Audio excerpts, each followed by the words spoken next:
రోజు పల్లె నిద్ర కార్యక్రమానికి చేసిన మొత్తం గ్రామస్తులందరికీ కూడా నా యొక్క హృదయపూర్వక నమస్కారాలు తెలియజేసుకుంటున్నాను. పోలీస్ వారికి ఈ రాత్రి పూట ఇక్కడికి వచ్చి గ్రామంలో వచ్చి పల్లె నిద్ర అంటే ఇక్కడ ఉండాల్సిన అవసరం ఏముంది, ఎందుకు ఈ మీటింగులు పెట్టాలి, అసలు పోలీసులు మీకు చెప్పే మాటలే ఉంటాయి. ఏదన్నా అవసరం వస్తే మీరే పోలీస్ స్టేషన్కి వస్తారు కదా, మీరు రావాల్సిన పని ఉంది, మేము రావాల్సిన పనే ఉంది, అంతేనా? ఏదన్నా అవసరం వస్తే మీరే వస్తారుగా, మేము రావాల్సిన పనే ఉంది, ఉందా ఏమన్నా కదా? మీ టైం వేస్ట్ కాదు ఇదంతా. ఈ టైంకి చక్కగా ఇంట్లో కూర్చుని సరదాగా సినిమా లేకపోతే సీరియల్ ఏదో చూసుకోవచ్చు కదా, లేకపోతే రీల్స్ చూసుకోవచ్చు కదా, చూడవచ్చా? మరి ఆ టైం అంతా మరి ఇక్కడికి వచ్చి మీరు ఉండాల్సిన అవసరం ఏమొచ్చింది? మేము మీ ఊళ్ళోకి వచ్చి మీకు మాటలు చెప్పాల్సిన అవసరం ఏమొచ్చింది? ఏమా తల్లి చెప్పండి. ఈ టైంకి చక్కగా టీవీ చూసుకోవచ్చు కదా, పనులు చేసుకోవచ్చు, వంటలు చేసుకోవచ్చు, చాలా పనులు చేసుకోవచ్చు. కానీ మేము ఎందుకు రావాల్సి వచ్చింది? మీరే రావచ్చు కదా, మీరు వస్తారు కదా, ఏదైనా పని ఉంటే మీరే వస్తారు కదా. నేను చెప్పింది జాగ్రత్తగా విన్నారో లేదో, ఏదన్నా పని ఉంటే మీరే వస్తారు కదా అని చెప్పాను నేను, అవునా?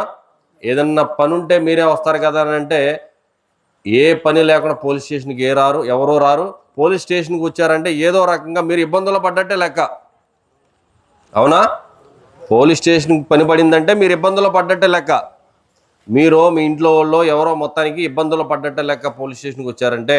అంటే పోలీస్ స్టేషన్కి ఎవరో రావాలని కోరుకోకూడదు, రాకూడదు కూడా. సరదాగా ఎప్పుడన్నా ఎస్ఐ గారు ఎలా ఉన్నారు, సిఐ గారు ఎలా ఉన్నారు, ఏసీపీ గారు ఎలా ఉన్నారు సరదా పలకరించడానికి రావచ్చేమో, కానీ పోలీస్ స్టేషన్కి పని మీద మాత్రం రాకూడదు. పోలీస్ స్టేషన్లో ఏ పని మనకు ఉండకూడదు అంటే దాని అర్థం ఏంటంటే మనం ఏ ఇబ్బందులోనూ పడకూడదు తల్లి, అంతేనా? ఏముంటాయి పోలీస్ స్టేషన్లో? ఇప్పుడే మన పోలీస్ స్టేషన్కి వెళ్ళి చెప్పుకునే ఇబ్బందులు ఏముంటాయి మనకి? ప్రధానంగా గ్రామాల్లో ఏముంటాయి మనకి? భర్త కొట్టేయడనో, తాగి వచ్చి ఎవరో న్యూసెన్స్ చేశారనో, లేకపోతే సరిహద్దు గొడవల దగ్గర, డ్రైనేజ్ గొడవల దగ్గర, లేకపోతే ఇంటి దగ్గర చిన్న చిన్న గొడవల నేపథ్యంలో కానీ, లేకపోతే ఇంకా పెద్ద అయితే కొట్లాటలు, ఇంకా రకరకాల కేసులు అన్నీ కూడా పోలీస్ స్టేషన్కి జనరల్గా మీరందరికీ తెలిసినవన్నీ కూడా. కానీ ఈ మధ్య కాలంలో గత కొంతకాలంగా ఇవన్నీ మనకు తెలిసినవన్నీ కాకుండా కొత్త రకమైన నేరాలు జరుగుతూ ఉన్నాయి. ఎలాంటి నేరాలు అంటే, మనం కష్టపడి సంపాదించిన రూపాయి సంపాదించి దాచుకున్న డబ్బు మన బ్యాంక్ అకౌంట్లో పెట్టుకుంటామండి. ప్రతి ఒక్కరూ పెట్టుకుంటారు. ఉద్యోగస్తులు పెట్టుకుంటారు, మిలిటరీలో పనిచేసే వాళ్ళు పెట్టుకుంటారు, డాక్టర్లు పెట్టుకుంటారు, లాయర్లు పెట్టుకుంటారు, జడ్జిలు పెట్టుకుంటారు, వ్యవసాయదారుడైనా, ఆఖరికి కూలి పని చేసుకునే కార్మికుడైనా, జాంకాయ అమ్ముకున్నా లేకపోతే బొప్పాయి అమ్ముకున్నా, ఏం చేసుకున్నా, బండి సైకిల్ వేసుకున్న రోడ్డు మీద తిరిగే వ్యాపారస్తుడైనా, అతను సంపాదించిన 100 కావచ్చు, 1000 కావచ్చు, 1,00,000, కోటి రూపాయలు ఎంతైనా కావచ్చు, గంటకి కోట్లాది రూపాయలు సంపాదించేవాడు కావచ్చు, అకౌంట్లోనే డబ్బులన్నీ కూడా దాచుకోవాలి. సరే, బాగా సంపాదించే వాళ్ళు పక్కన పెట్టండి. మనలాగా మధ్యతరగతి, బిలో మధ్యతరగతి మనం సంపాదించుకునే 500, 1000 రూపాయలు రోజుకి సంపాదించుకుంటే ఆ డబ్బు ఎక్కడ పెట్టుకుంటాం? అకౌంటేనా? కూలి డబ్బులు కూడా అకౌంట్లోనే ఫోన్పేలు చేస్తున్నారు రోజులు ఇవి. తెలుసా? ఫోన్పేలు ఎంతమంది తెలుసు చెప్పండి ఒకసారి, చేయతండి. ఫోన్పే ఎంతమంది తెలుసో? ఫోన్పే తెలియని వాళ్ళు ఎవరున్నారు? అందరికీ తెలుసు కదా. సరే, డబ్బు అంటే నాకు ఇష్టం లేదు, డబ్బు నాకు అవసరం లేదు, డబ్బుతో పని లేదన్న వాళ్ళు చేయొద్దండి. డబ్బుతో పని లేని వాళ్ళు ఎవరుంటే చేయొద్దండి. సరే, డబ్బుతో అందరికీ పని ఉందా? సరే, ఈసారి డబ్బుతో నాకు అవసరం ఉంది అన్న వాళ్ళు చేయొద్దండి. చిన్న పిల్లలతో సహా ఎత్తారు. అంటే డబ్బుతో పని లేని వాడు ఎవడో లేడు. ఇంటికి స్కూల్కి వెళ్ళాలంటే మీ పిల్లలు కూడా, నాన్న 10 రూపాయలు ఈరోజు పప్పలు కొనుక్కోవాలి. ఇంత బుడతడు కూడా, నాన్న స్కూల్కి వెళ్ళాలంటే నాన్న 10 రూపాయలు నేను చాక్లెట్ కొనుక్కోవాలి, నాన్న 10 రూపాయలు నేను ఐస్ క్రీమ్ కొనుక్కోవాలి. ఇంత పిల్లోడు కూడా డబ్బులతో పని, డబ్బులు. మరి ఆ డబ్బు ఎక్కడి నుంచి వస్తుంది?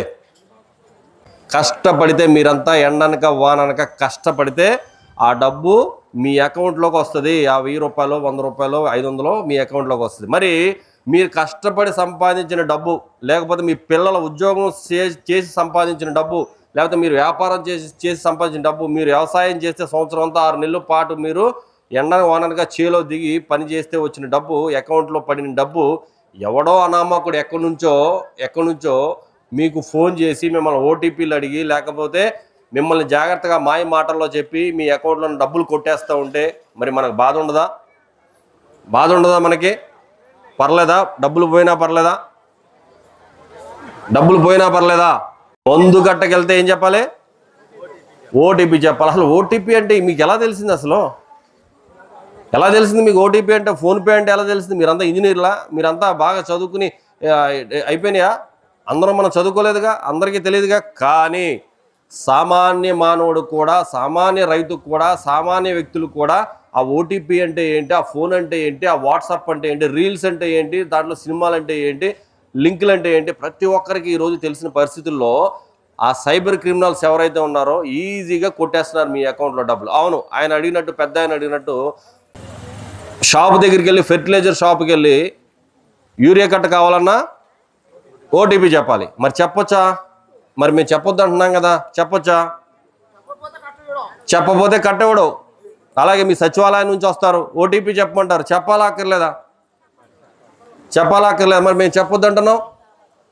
కాబట్టే ఈరోజు మీటింగ్ పెట్టాము, కాబట్టే ఈరోజు ఇక్కడికి పల్లె నిద్రకు వచ్చాము, కాబట్టే ఈరోజు ఇక్కడికి వచ్చి మీతో పాటు మేము కూడా ఈ రాత్రి మీతోనే ఉండి మీకున్న సమస్యలు, మీరు మళ్ళీ మా పోలీస్ స్టేషన్కి బాధతో రాకూడదు, మీరు పోలీస్ స్టేషన్కి సమస్యలతో రాకూడదని మీకు ఒక అర్థం చేసుకుంటారని ఈ మీటింగ్ పెట్టడం జరిగింది.